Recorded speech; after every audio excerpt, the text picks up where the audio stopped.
Série A do Campeonato Brasileiro é que a Conmebol, que é a entidade que organiza as duas competições mais importantes da América do Sul, cogita a anulação tanto da Libertadores quanto da Sul-Americana. Por quê? Por conta do estágio de contágio diferente nos países da América do Sul em relação ao coronavírus.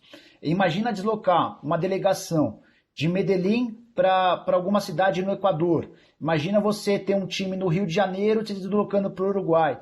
E países com condições completamente diferentes em relação ao estágio do coronavírus. Então, não é uma coisa definida, não é uma coisa definitiva. É um estudo que existe dentro da Conmebol em relação ao que fazer com as duas principais competições da América do Sul.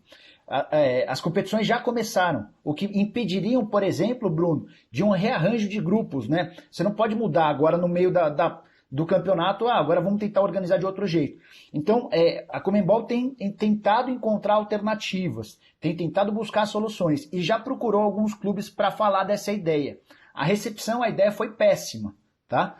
Porque os dirigentes, especialmente dos clubes brasileiros, dos outros da América do Sul, eu não sei, por isso eu não posso dizer. Mas os dirigentes envolvidos na Libertadores, especialmente na Libertadores, não gostaram da ideia, porque vem a possibilidade de perder um caminhão de dinheiro, um caminhão de exposições, a expectativa toda gerada pela classificação a Libertadores da América, como é que ficaria para o próximo ano o critério de avaliação, mas tudo está sendo debatido e discutido. E aí, só antes de passar para vocês discutirem, tem também o calendário. Se você anula, se você cancela a Libertadores e a Sul-Americana, você permite um calendário um pouco mais flexível, que daria a chance aos clubes de completarem suas competições nacionais. Mas empobrecido do ponto de vista financeiro, né, Nicola? Empobrecidíssimo do ponto de vista financeiro. Eu acho que é aí que a coisa pega. Tenho a impressão, pelo andar da carruagem, a tendência mundial do futebol, que o Cícero até citou, o Flamengo não joga sem público. Mas também tem a chamada onda, né? Você vê, na Alemanha já está marcada a volta, na França já está marcada a volta. Se houver uma tendência mundial, que eu acho que vai ser a tendência dos jogos com portões fechados, fica difícil resistir individualmente, tanto em relação a um campeonato como em relação a um clube. Eu acho que há uma tendência aí para que os jogos sejam realizados de portões fechados, até porque o dinheiro hoje vem da televisão. E do ponto de vista da televisão, o espetáculo tem que continuar. Mas até antes de entrar nessa questão do portão fechado ou aberto, até porque tem notícias importantes da Europa, tá? Da Itália, da França, da Espanha também. Essa questão de Libertadores continuar ou não, a resposta não me parece nem de confederação ou de organização de campeonato. É uma resposta que tá ligada à questão de saúde. Se pode viajar ou não, se tem condição de ter aglomeração ou não. Não somos nós aqui que vamos decidir, me parece que é algo até acima de clubes e acima de Conmebol. Acho que essa ideia que se falou do Campeonato Brasileiro todo em uma cidade só, né, numa região só que seria São Paulo, que inclusive preveria uma mudança de regulamento do Campeonato Brasileiro, né, pela notícia que saiu ontem à noite do Flávio Rico, que seriam 2 grupos de 10 que jogariam dentro do grupo para definir 8 times para a quarta de final, semifinal e final, né? Acho que a Libertadores, se a Libertadores quiser acontecer mesmo, acho que a Libertadores está numa situação mais desesperadora para eventualmente ter que pensar nisso. Por causa disso que o Cícero falou. Essa questão das viagens internacionais não é só a questão do perigo do deslocamento, o perigo de você pegar a doença em tanto deslocamento. É o perigo do deslocamento não ser permitido.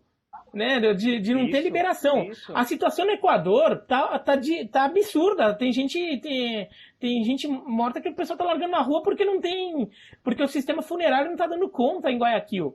Né? O Flamengo tem que jogar no Equador, né, contra o Independiente del Valle, por exemplo, e tem os outros times do Equador jogando, e em Guayaquil contra o Barcelona de Guayaquil. Então, assim, a Libertadores, se ela, no desespero, acho mais viável a Libertadores pensar num esquema de conseguir, faz um acordo para botar todo mundo num lugar só e joga num lugar só. Porque a Libertadores pode estar nesse nível de desespero total, você consegue só faz uma viagem internacional por time. E daí você faz como se fosse a Libertadores feminina, que é toda realizada num lugar só. Agora, mesmo assim, acho muito difícil a Libertadores. Realmente o cenário dela é muito complicado. Você quer um exemplo disso? São 32, Fala, né, prof. Mira? São 32. Então. Não, e como é que você vai falar assim, tá, Libertadores vai acontecer... Dois, Não, né? você vai falar assim, tá, vamos separar um mês, pra fazer num local uma Libertadores. E aí, o time não joga o campeonato local? Daí os calendários nacionais teriam que se adaptar a isso. Isso. E que você simplifique, coloque esses 32 em mata-mata, por exemplo. Aí vai se deslocar para fazer 2 jogos? Também, né? É assim, Bruno, a grande verdade é que hoje você já não tem... Já vai faltar data para você fazer estaduais, Campeonato Brasileiro e Copa do Brasil. Essa ideia de levar os participantes brasileiros da Libertadores para uma única sede e disputar toda a Libertadores por lá demandaria 3 meses, algo inviável. É importante a gente até ver os modelos de coisas que estão acontecendo no exterior. A Liga dos Campeões da Ásia acaba de anunciar que não haverá jogos nos meses de maio e junho. Ou seja, a Liga dos Campeões da Ásia só recomeça, caso tudo corra bem, a partir de julho. Estamos falando de países onde o coronavírus primeiro apareceu. A China foi a responsável, os primeiros casos do coronavírus se deram por lá. E ao que parece, é um país que está com algum controle em relação à doença. O mesmo vale para a Coreia do Sul. O Japão até tem tido alguns casos, mas casos numa situação bem diferente da nossa. O coronavírus parece, na América do Sul, estar em fase de evolução, está em crescimento. Então, se eles não vão ter competição antes de julho, Bruno, qual é a chance de a gente ter jogos da Libertadores ocorrendo na América do Sul antes de julho? Então, acho que quando eu ouvi essa notícia desse dirigente com quem eu conversava por telefone pouco antes do programa começar, eu falei, não é possível. E ele foi começando a argumentar as coisas que ele ouvia a partir da Conmebol. O Beira citou o caso do Equador. Esse dirigente fala do Equador, da situação do Equador, de pessoas que morrem e não conseguem ser enterradas por falta de espaço. Claro. Então, de fato, parece ser uma possibilidade real, por mais assustador que pareça a notícia. Uhum. E no Rio os dirigentes já receberam essa informação também de Libertadores, Cícero, como você estava destacando, aí já está sendo cogitado especialmente, claro, do Flamengo, certo? E do Vasco, questão de Sul-Americana. Exato. Eles estão em contato direto com a Conmebol, eles falam de todas as possibilidades, inclusive tem outras 2 possibilidades que eu queria falar. O seguinte, que pode ajudar no calendário em relação ao Campeonato Brasileiro, o que eles estão conseguindo, né?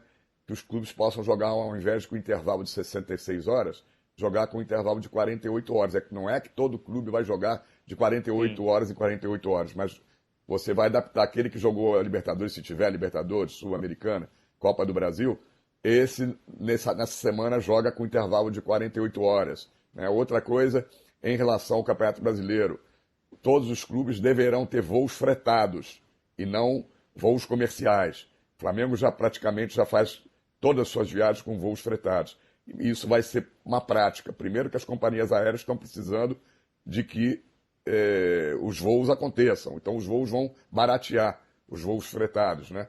Essa é uma tendência para que os jogadores não precisem passar por saguões de aeroporto, cheios e tudo mais, né? Seriam voos fretados que os jogadores vão direto para a pista e saem da pista direto, né? Só teria que saber como seria isso, porque os ônibus vão ser... Os jogadores não vão mais de ônibus, dificilmente vão de ônibus para o estádio. 30 jogadores, né? Ou 40 pessoas dentro de um ônibus, com espaços mínimos, né? Então, praticamente, os jogadores, quando estiver na sua cidade, nos campeonatos estaduais, vão ter que ir de seus automóveis particulares. Está muito claro que as competições, a começar pelo estadual, elas vão voltar em meio a um estágio do coronavírus, um estágio não totalmente controlado, porque os clubes e as federações estão desesperados para recomeçar as competições, para poder entregar o futebol, para poder ter alguma receita, sob o risco desses clubes quebrarem. Então, vai haver futebol com portões fechados. Isso é líquido e certo, não só no Brasil, como na Europa, nos principais centros do mundo. Futebol vai voltar com portões fechados. Aí você pode tentar entender quais os efeitos disso, em bilheteria, em sócio-torcedor, mas é o que o professor disse no começo do programa. Você tem algumas alternativas, ou você perde com bilheteria com sócio-torcedor, ou você perde com bilheteria, com sócio-torcedor, com patrocínio, com direito de transmissão de TV, com premiações das competições em si. E aí, o Flamengo, talvez nesse ponto, o Flamengo, o Palmeiras, o Corinthians, vão ser os clubes mais prejudicados. Os 2 times do Ceará também, o Ceará e o Fortaleza, vão ser clubes bastante prejudicados por conta dessa decisão da volta das competições com portões fechados.